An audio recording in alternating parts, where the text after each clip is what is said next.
네, 안녕하세요. 도시경제입니다. 자, 오늘은 1015 부동산 대책 이후에 이 서울 부동산 흐름과 앞으로의 투자 전략에 대해서 한번 이야기하려고 합니다.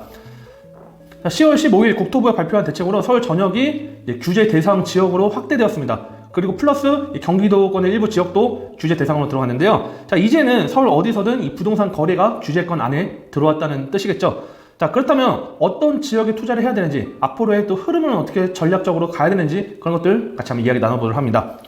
자, 일단 규제 확대라는 거를 좀 체크를 해야 될 것 같고요. 그동안 이 강남, 서초, 송파, 용산 지역에 묶였던 규제가 이제는 서울 25개구 전 자치구로 확대가 되었습니다. 자, 이 말은 곧 단기 시세 차익을 노리는 투기수요는 막혔지만, 반대로 또 해석을 하면 실수요 중심의 재개발이나 정비 사업이 상대적으로 힘을 받을 수 있지 않을까, 이렇게 좀 보고 있는데요. 특히 이 토지 거래 허가 구역 지정으로 인해서 신축 아파트 거래는 까다로워졌지만, 상대적으로 이 빌라 또는 노후 다세대 주택 같은 경우에는 또 중장기 재개발 후보지로 부각될 가능성이 상당히 높아졌습니다. 자, 그렇다면 서울 내 지역을 따진다 하면 어떤 지역이 좀 유망하고 지금 전략에서는 어떻게 또 나아가야 될지 좀 알아본다고 하면 좀 세 가지 권역으로 좀 말씀드리겠습니다. 자, 첫 번째 이제 강북권 일대를 보면요, 노원이나 도봉, 이 강북구 일대 같은 경우에는 최근 저층 주거지 정비 사업이 활발하고 또 정부의 공공재개발 사업과 연계된 지역이 많습니다. 상계 뉴타운 일대나 미아 수유역 근처 같은 경우는 전세 수요도 꾸준하기 때문에 빌라 투자하는 경우에는 안정적인 임대 수익까지도 바라볼 수 있는 지역이 되겠고요. 자, 두 번째는 서남권 일대 보면요, 신림, 봉천, 구로, 영등포 일대는 이 노후 다세대 밀집 지역입니다. 특히 신림이나 봉천 같은 경우도 재개발 활발히 좀 추진되고 있고요. 그 다음에 영등포 일대도 지금 노후주택 같은 경우에도 주거지도 개선 사업이 지금 현재 빠르게 속도를 내고 있고요. 그 다음에 또 교통망 확충이 또 있는 지역이죠. 신림선도 개통하기로 했지만 앞으로 또 신안산선이 또 들어올 예정이기 때문에 생활 인프라 개선이 빠르게 진행되는 이 서남부 일대도 한번 추천 한번 해드리고 있고요. 자, 세 번째는 이제 좀 성동구나 동대문구, 중랑구 일대 또 한번 눈여보시면 될 것 같습니다. 이 청량리하고 왕십리, 장안동 일대는 이미 재개발이 활발해지고 있지만 아직 저평가된 지역들이 많습니다. GTX 신호선이나 동부선이나 면법선 등 광역교통 호재도 많고요. 이 중랑천 주변에는 저층 빌라 일대에도 지금 정비 사업 가능성이 상당히 커지고 있고요. 그런 것들 지역을 좀 눈여겨보신다면 지금 같은 규제에서 좀 벗어나는 투자 가능하지 않을까 보고 있습니다. 자, 그렇다면 빌라 투자라고 하는 거는 어떻게 좀 접근해야 되는지 한번 이야기 나눠보도록 하겠습니다. 자, 첫 번째는 이 재개발 가능성 있는 지역의 노후 빌라 매수가 가장 중요하겠죠. 특히 이 정비구역 지정 이전에 매수한 경우에는 지분가치 상승 효과가 상당히 큽니다.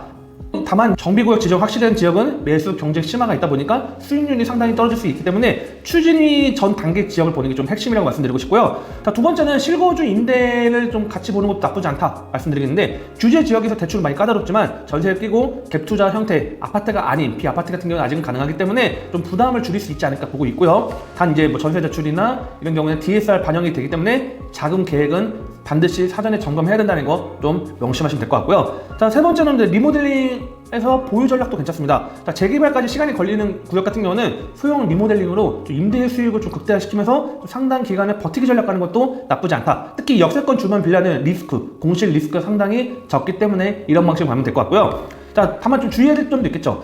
토지거래 허가 구역은 매수 전 반드시 허가 절차가 필요하고요. 특히 또 전매 목적 단기 거래는 단속 강화가 된다고 하니까요. 이런 것들과 함께 대출 규제, 그 다음에 앞으로의 세제 강화에 따른 레버리지 투자 효과가 떨어지는 것도 하나 리스크이기 때문에 자금 투자 계획부터 좀 꼼꼼하게 좀 체크하시는 게 중요하지 않을까 이렇게 말씀드리고 싶습니다. 투자 전략을 이제 여러분들이 유형에 맞춰서 좀 설명드리고 싶은데, 먼저 시청하시는 분들이 좀 공격적으로 선점하고 싶은 투자 유형이신 분들은요, 좀 추진이 전 단계에서 이 구역 지정 이전에 저평가 빌라 중 권리 관계가 문제 없는 것들 물건 좀 체크하시면 리스크는 좀 상당히 클 수도 있습니다. 하지만 만약에 이제 재개발 진행 속도가 성공적으로 된다고 하면 수익률이 상당히 높다는 거, 그래서 그런 지역들을 좀 체크하시면 될 것 같고, 두 번째는 이제 안정적으로 좀 중기적으로 좀 가고 싶다, 중장기적으로 가고 싶다 하신 분들은 정비구역 지정 후에 사업 시행 인가 단계 인근에 빌라 같은 경우는 권리 보호도 되고 사업 진행성도 확보가 되지만 속도는 상당히 걸리겠죠. 그래도 하지만 이런 거는 같은 경우에는 수익률은 첫 번째보다는 좀 줄어들 수 있지만 안정적으로 갈 수 있기 때문에 이런 것들 분담금 리스크 같은 거 체크하신 다음에 보유하시는 것도 괜찮고요.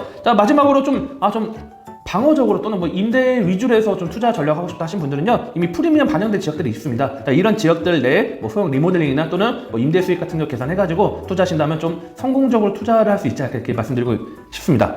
자, 정리하자면 이번 규제로 단기적인 투자는 막혔다고 보면 될 것 같습니다. 대출 규제도 있고요. 또 토지거래 허가 같은 경우는 상당히 크기 때문에 앞으로 이제 파급 효과는 이제 경기권의 비규제 대상 지역으로 조금은 퍼지지 않을까. 하지만 뭐 100% 다 수요를 흡수하지 않기 때문에 남은 뭐 투자 수요는 뭐 상업용 부동산에 갈 수도 있고요. 또는 아까도 말씀드린 것처럼 뭐 재개발이나 또 빌라 투자로 갈 수 있기 때문에 여러분들 이런 것들 투자는 선점을 하는 게 가장 중요합니다. 그래서 뭐 투자 좀 망설이시는 분들 또는 좀 갈팡질팡하시는 분들은요, 편하게 문의 주시면 저희가 지역까지 좀 선점해서 좀 설명드릴 수 있으니까요, 편하게 하단에 전화번호 문의 주시면 될 것 같고요.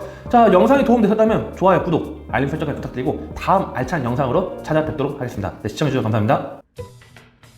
좋은 차를 사기 전에도, 이사를 가기 전에도, 크게 다치기 전에도 항상 미리 대비를 해놓는데 부동산은 왜? 사전 점검 서비스는 부동산 매물을 사거나 짓거나 하기 전에 법률부터 부동산 정보까지 한 번에 미리 대비하는 서비스입니다. 영상에 나오는 연락처로 많은 신청 부탁드립니다. 또 다른 세상을 맞이하라. 낡은 정보를 지워라. 새로운 감각을 익혀라.